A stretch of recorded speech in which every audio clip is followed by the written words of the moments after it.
Hi, I'm Kevin Hill, and today we're going to do something a little bit different. A good friend of mine has been requesting a waterfall scene, a specific one, for years now, and I'm going to finally get to it. So this should be a lot of fun, and if you're enjoying this and you're looking forward to seeing it, be sure to leave a like and subscribe for more painting videos. All right, let's get started. There, I'm just finishing up scrubbing a little bit of clear gel and white over the sky area, and as you can see, we've done a little more than a basic sketch today. Now, this, I know what you're saying, this doesn't look real. I think the same thing, it doesn't look real. I had to look at a bunch of photos to try to figure this thing out.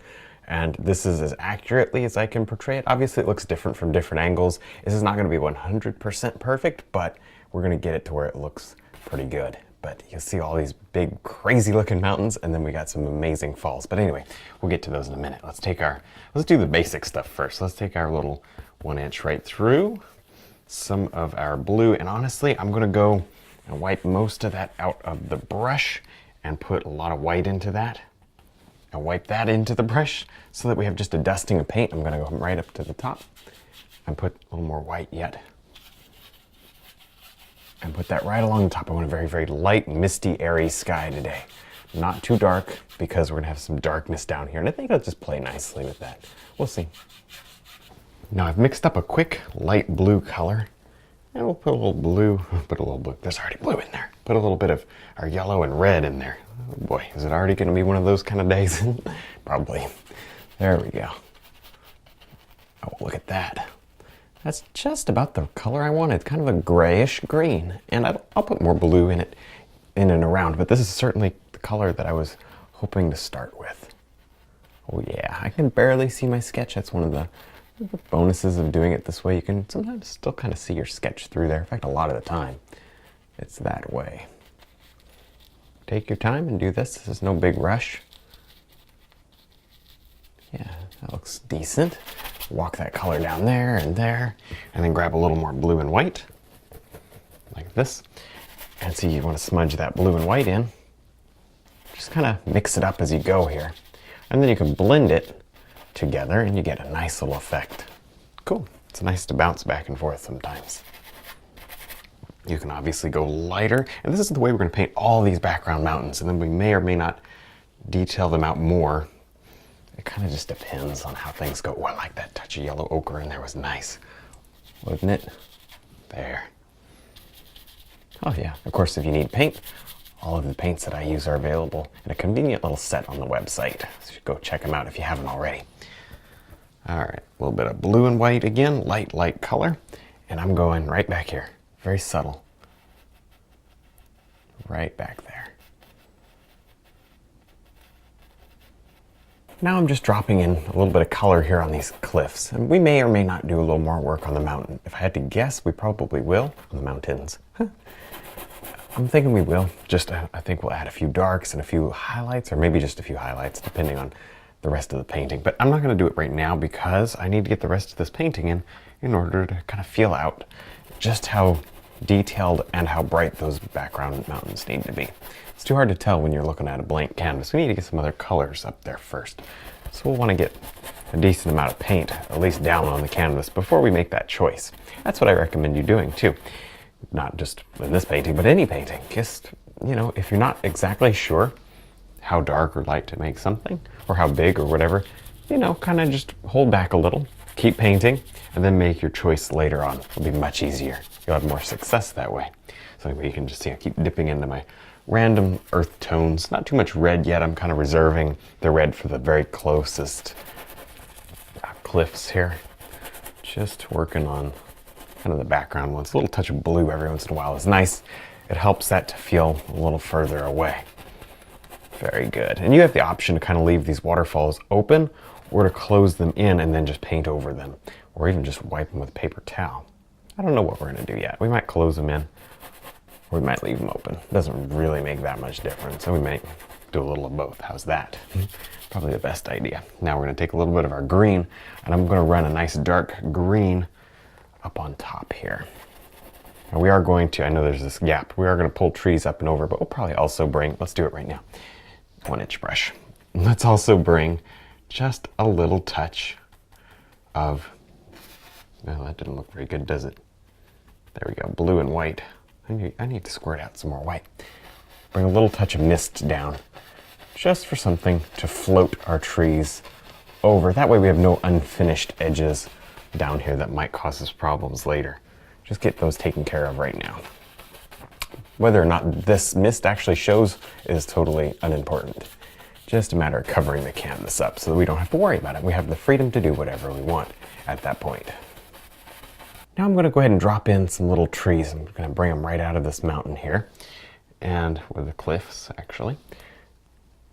I'm using yellows and greens and everything like that to really make this look nice and tropical. Bright greens are really welcome here in this painting. There you go. Some areas are going to be a little darker than others, but this isn't very far away. You know, as far as distance goes, we're going to be standing somewhere over here looking across. It's just not that far away. So everything's fairly dark, fairly high contrast, and a little bit detailed. Yeah, there we go. Good. And you can honestly take this as far as you'd like. We may not go super far with this because the other things will end up kind of just taking over. You know, the other details in the painting. But it's kind of up to you, up to your vision for this whole scene. It kind of just depends on where you want to go with it, if you want more attention to detail in the background or not. There. Cool. Some palm trees and stuff right back in there. That's cool. I like that. Some of it's more impressionistic and some of it's a little more on the detailed side. And I've got my little filbert brush here standing by. You can just dabble on different strokes that way. You want a lot of different strokes. You don't want just the same old stroke repeated over and over again. This will give you a different effect that way. Very, very good. Now I'm going to go ahead and drop in some water. Finally, for a waterfall painting. We're just now getting to the water. Pretty funny. Well, anyway, doesn't matter. We're going to go ahead and just drop in only the basic tones of the lake areas. And you know what? Here's my thought up here. I decided against leaving the waterfalls open because these waterfalls are made up of a lot of little itty bitty skinny ones, is what, at least how it looks for most of them. So when you're talking about a waterfall that's, you know, like say one up here, for instance, it'd be somewhere in this area. It's got a bunch of little, I don't know if that's even, it's probably not helpful, but it's got a bunch of little strings to it. Does that make sense? And so I didn't want to just leave it blank because then we had to fill it in solid. And this way, if we just maybe just take a paper towel and wipe out where you want the waterfalls to go, then you're gonna be able to very easily paint right over that. It won't mix up any mud at all, and you'll be good to go. So that's what I'm gonna do. I think it's just a better way to do it. And I'm gonna make sure this is nice and turquoisey because that's really the way the water is. Plus we got kind of a dusk setting, so you don't want to make it vibrant blue. In fact, just a touch of that peach in there would be actually really pretty just to the painting. Right there, a little red. So I put just a touch of peach in the sky area. There's my peach color, by the way. Just a little yellow ochre and red. Cool. Nice, that looks good. There, I'm just wiping off the excess paint, kind of where I think my waterfalls are going. I'm not going up too far, just see right there, maybe, I don't know. I gotta make sure I get this right actually. Let me just go right there, a little bit right there. You see, not a whole lot of paint comes off. I'm more just scrubbing it into the canvas so that what's there is worked really well into the canvas. There we go, that looks good. And if you use a nice rough canvas, and I do recommend a rougher canvas, you don't want anything too smooth, it'll help grab that paint. It makes all the difference. There. Now I'm gonna go ahead and take a soft bluish purple tone and very lightly, going quickly, just drag that right down. You see, I'm using my detail round brush, and of course that will help, really help to layer the paint over very nicely. You want to use your softer brushes to go over this area. It really does make it easier. Of course, the more you touch it, the softer, the more blended and almost sometimes muddy it can get. So be a little bit careful. There. But I'm going to do my best to put in each little waterfall where it's supposed to go. And I'll tell you what, this is really not as important as you might think, because if you make a small mistake, what you can do is just paint right over it, then rub it with a paper towel and do this all over again. But you'll notice that the more paint you get off this canvas, the better your result is going to be. Just trust me, that's the way it is.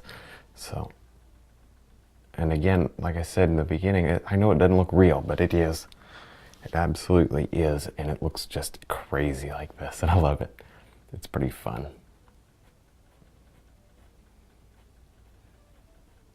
All right, we are going to highlight some of these, but maybe not these particular ones, because they're on the back side. Over here we get highlights. See, it's kind of like an oval, like a circle. Now I'm going to go ahead and brush on a lot of highlight here, and this is going to make this area look so pretty. There, see that? I've got my detail round, and the reason I'm using the detail round is because it's so soft. It layers paint beautifully, especially over already almost kind of thick areas. Not super thick, but almost a little bit thick. Okay. Yeah, and that's a little harsh, so maybe we'll blend it with a blender brush or something. But now right over here, let's make this one nice and bright as well. Oh yeah, the sun is just burning through this area. I love the way that that's going to look. The more you touch it, see that, the softer it gets. So if the first time you put it on, it's nice and bright. Watch this. See that? See the difference? And then you touch it again, and then that area goes softer. So that's kind of how you control how bright or how, well, not so bright you want it. There. So we'll just highlight over and over again. It's honestly the exact same idea as you see me doing right here to every waterfall. Now we may not do it as much. See up here I didn't do much. That's intentional because that area is being shaded out. So there you go.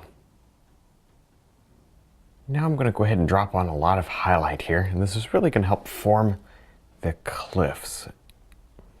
You see, it just, I don't know, just really makes this painting kind of come to life. I like that. Of course, you know how we wipe down the waterfalls? You can do that if you want to for the cliffs. So far so good, so I haven't really done it yet, but I may need to later. It just kind of depends on how much they mix. Now we're going to do one more round of highlights, this time of course with our detail round, because you're tired of hearing me say this. It's softer and it layers paint more easily than something that's stiff. The stiff brush grinds it in. All right, I think I can stop saying it today. That's all right. See, people just sometimes have so much trouble mixing paint up on the canvas, having muddy colors. And it's just something that's avoidable. And I want to make sure that everybody understands how to avoid that. You limit the amount of paint on the canvas. And you use a softer brush toward the end. That's why this is a detail brush, not a block it in fast brush. There, that looks good.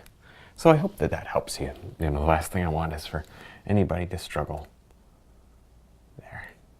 Of course, if you haven't already checked out our full-length instructional videos, definitely go check them out. We got downloads and you got regular old DVDs. And both of them are the same lesson. But give them a try if you haven't already. They might really help you out.